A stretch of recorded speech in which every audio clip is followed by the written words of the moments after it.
Oke, halo Sobat Haki, apa kabarnya? Bagaimana puasanya? Tetap semangat ya. Nah, sambil menunggu waktunya berbuka, Ustazah ingin menyampaikan sebuah kisah tentang sahabat Nabi yang masuk surga dengan tertawa. Kira-kira siapa ya? Oke, baik, Ustazah ceritakan ya, Sobat Haki, silakan dengarkan dengan baik-baik. Pada zaman Rasulullah, ada sahabat Nabi yang paling lucu dan jenaka, yang suka membuat orang-orang di sekitarnya tertawa. Nah, beliau merupakan salah satu sahabat Nabi yang berasal dari kaum Ansor. Beliau juga taat pada agama. Beliau tercatat sebagai mujahid yang bergabung ke dalam barisan muslimin ketika perang Badar terjadi. Ya, namanya adalah Nu'aiman. Nama lengkapnya ialah Nu'aiman bin Amr bin Rufa'ah. Nu'aiman ini banyak sekali melakukan hal-hal usil yang membuat Rasulullah dan para sahabat tertawa. Seorang muslim tidak dilarang untuk tertawa. Bahkan Rasulullah SAW dalam beberapa riwayat kerap bahwa beliau suka tertawa ketika ada hal-hal lucu di sekitarnya. Termasuk ketika melihat wajahnya Nu'aiman, Rasulullah melihat wajah Nu'aiman langsung tersenyum dan tertawa. Tertawanya pun sambil terlihat di geramnya. Kira-kira kisah lucunya apa saja ya? Baik, saya ceritakan ya. Yang pertama, itu ada kisah Nu'aiman dengan penjual madu. Nah, suatu hari Nu'aiman sedang pergi ke pasar. Ia melihat seorang penjual madu yang kepanasan, keletihan karena telah menjajahkan berkeliling menjual madu-madunya, tapi tidak ada madunya yang terjual. Akhirnya Nu'aiman menghampiri penjual madu ini dan mengajaknya ke rumah Rasulullah. Nu'aiman ingin memberikan hadiah kepada Rasulullah sebotol madu. Ketika menghampiri rumahnya Rasulullah, Nu'aiman menyuruh penjual madunya untuk menunggu dulu. Kemudian Nu'aiman meninggalkan penjual madu ini dan membawa sebotol madu itu ke rumah Rasulullah. Sesampainya di rumah Rasulullah, Nu'aiman bertemu dengan Rasulullah dan memberikan botol madu tersebut sambil berkata, "Ya Rasulullah, aku tahu bahwa engkau suka dengan madu, maka aku bawakan madu ini sebagai hadiah untukmu." Setelah memberikan madunya, akhirnya Nu'aiman pergi menuju ke tempat menunggu si penjual madu tadi. Nah, setelah bertemu dengan penjual madu tersebut, akhirnya Nu'aiman berkata, "Aku masih ada urusan, jadi aku akan pergi. Nanti penghuni rumah tersebut akan keluar dan membayarkan madu tadi." Nah, mendengar hal itu, penjual madu sangat senang karena madunya akhirnya ada yang membelinya. Dan setelah sekian lama menunggu, ternyata tidak ada penghuni rumah yang keluar dari rumah tersebut. Akhirnya penjual madu itu menghampiri rumah yang tadi dikunjungi oleh Nu'aiman. Sesampainya di rumah tadi, penjual madu itu mengetuk pintunya sambil berkata, "Wahai penghuni rumah, keluarlah dan bayarlah maduku tadi." Nah, Rasulullah yang ada di dalam rumah terkejut. Tapi Rasulullah sudah paham bahwa perbuatan itu adalah lucuan dari Nu'aiman. Dan kemudian Rasulullah pun tanpa berkata dan berpikir panjang, akhirnya Rasulullah pun keluar dari rumahnya dan membayar madu tersebut. Selang beberapa hari kemudian Rasulullah bertemu dengan Nu'aiman. Kemudian Rasulullah berkata kepada Nu'aiman, "Wahai Nu'aiman, apa yang telah engkau lakukan kepada keluarga nabimu?" Nu'aiman dengan tersenyumnya, kecengengesannya, dia menjawab, "Ya Rasulullah, aku tahu bahwa engkau sangat suka menikmati madu, tapi aku tidak punya uang untuk membeli bahkan menghadiahkannya kepada engkau. Jadi aku hanya mengantarkannya saja. Semoga dengan hal itu aku mendapatkan taufik ke arah kebaikan." Nah, mendengar penjelasan dari Nu'aiman itu, Rasulullah tidak marah. Rasulullah bahkan tersenyum. Tersenyumnya pun bahkan kelihatan gigi gerahamnya. Dan Di cerita lain, tadi itu cerita Nuaiman dengan penjual madu. Ada cerita berikutnya, yaitu Nuaiman menjual sahabatnya. Kira-kira gimana ya ceritanya? Oke, jadi suatu hari kisah Nuaiman yang diceritakan oleh Ibnu Majah. Suatu hari Nuaiman diajak oleh Abu Bakar As-Siddiq untuk pergi berdagang ke negeri Syam. Tapi sebelum pergi, Abu Bakar As-Siddiq meminta izin dulu kepada Rasulullah. Ya Rasulullah, aku akan pergi ke negeri Syam untuk berdagang bersama dua sahabat, yaitu Nuaiman dan Suhaibit bin Harmalah. Mohon izinkan kami untuk pergi. Rasulullah pun mengizinkan. Akhirnya mereka pergi berdagang ke negeri Syam. Sesampainya di negeri Syam, semua sahabatnya mendapatkan tugas, termasuk Suhaibit. Karena Suhaibit bin Harmalah terkenal sebagai sahabat yang amanah, maka Suhaibit bin Harmalah mendapatkan tugas untuk menjaga perbekalan. Menjaga perbekalannya sampai Abu Bakar datang kembali ke tempat perkumpulan tadi. Semuanya sudah mendapatkan tugas, tapi hanya Nuaiman yang tidak mendapatkan tugas.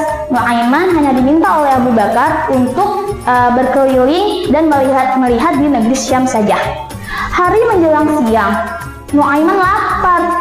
Nuaiman ingin makan. Akhirnya Nuaiman menghampiri Suhaibit yang menjaga makanan tadi. Ya Suhaibit, aku lapar. Berikanlah aku sepotong roti untuk kumakan. Tapi Suhaibit tidak memberikannya. Suhaibit lebih memilih menjaga amanah dari Abu Bakar untuk menjaga perbekalannya hingga Abu Bakar datang kembali. Mendengar hal itu, Nuaiman berkata kepada Suhaibit bahwa berarti Suhaibit setuju bahwa si Nuaiman akan melakukan suatu ulah. Tapi mendengarkan hal itu, si Suhaibit tidak takut. Suhaibit tetap bersikukuh untuk menjaga amanah yang diberikan oleh Abu Bakar dan tidak memberikan sepotong roti kepada Nuaiman. Kemudian Nuaiman pergi, teman-teman, pergi ke pasar. Dia di pasar mencari kawasan yang menjual hamba sahaya. Pada zaman Nabi, hamba sahaya itu dijual untuk sebagai pekerja. Kemudian di sana Nuaiman bertanya-tanya berapa harga hamba sahaya satu persatu. Ternyata harga hamba sahaya pada saat itu sekitar harganya 100 dirham sampai dengan 300 dirham. Akhirnya Nuaiman mengatakan bahwa ia memiliki seorang hamba sahaya yang dijualnya cukup murah, yaitu hanya 20 dirham. Orang-orang di sana bingung, kok ada hamba sahaya yang murah sekali? Akhirnya Nuaiman menjelaskan bahwa hamba sahayanya memiliki kekurangan, yaitu ia akan berteriak bahwa ia bukan hamba sahaya, ia adalah orang yang merdeka. Orang-orang di sana akhirnya tertarik, teman-teman, untuk mencari atau membeli hamba sahayanya si Nuaiman. Akhirnya orang-orang tersebut dan Nuaiman pergi menghampiri Suhaibit. Dan sampainya di sana, orang-orang di sana memberikan uang kepada Nuaiman dan Suhaibit pun ditangkap. Saat Suhaibit ditangkap, orang-orang di sana ketika Suhaibit ditangkap oleh orang-orang di sana, Suhaibit teriak. Dia mengatakan, aku bukanlah hamba saya, aku adalah orang yang merdeka. Tapi orang-orang yang menangkapnya Suhaibit itu tidak peduli, karena mereka tahu bahwa itu adalah salah satu kekurangan dari Suhaibit. Setelah itu orang-orang di sana sudah memberikan uang kepada Nuaiman. Berarti Nuaiman udah punya duit dong, teman-teman ya. Setelah Nuaiman pegang duit banyak, Nuaiman memberikan makanan, minuman, dan juga Nuaiman memberikan hadiah untuk Rasulullah SAW. Setelah itu beberapa saat datanglah Abu Bakar ke tempat perkumpulan tadi. Tapi Abu Bakar mencari, di mana Suhaibit ya? Tidak ada. Akhirnya dengan kejujurannya, Nuaiman mengatakan bahwa Suhaibit telah dijualnya. Mendengar hal itu, Abu Bakar tertawa, teman-teman. Kok bisa ya? Kenapa bisa dijual? Akhirnya Nuaiman menceritakan secara detailnya bagaimana si Suhaibit dijual olehnya. Mendengar hal itu, Abu Bakar hanya tertawa, teman-teman, dan akhirnya pergi ke pasar untuk membeli Suhaibit dan melakukannya sebagai orang yang merdeka kembali. Ternyata kisah tersebut terdengarlah sampai Rasulullah.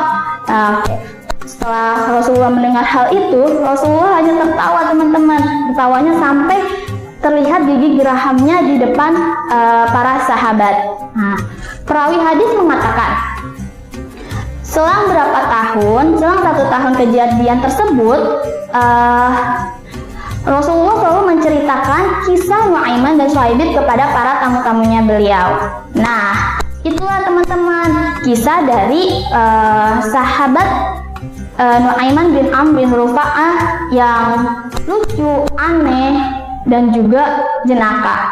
Tapi teman-teman, ada sahabat Nabi yang sempat memarahinya, menegurnya, bahkan melaknat Nu'aiman karena Nu'aiman itu telah mempermainkan Rasulullah. Tapi Rasulullah malah membela Nu'aiman. Sampai Rasulullah mengatakan, jangan sekali lagi kalian melaknat atau menghujat Nu'aiman. Meskipun ia seperti itu, ia tetap mencintai aku dan Allah. Dan ia selalu membuat aku tersenyum. Nah, kemudian Rasulullah juga mengatakan, yadkhulul jannah wa huwa yadhaku.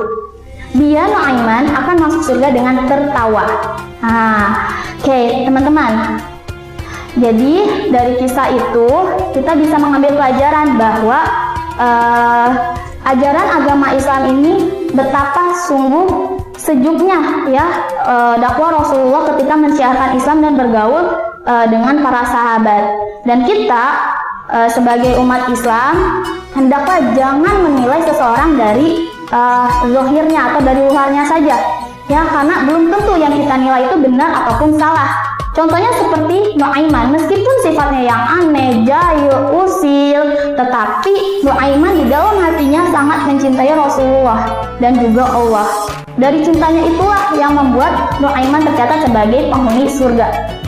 Nah,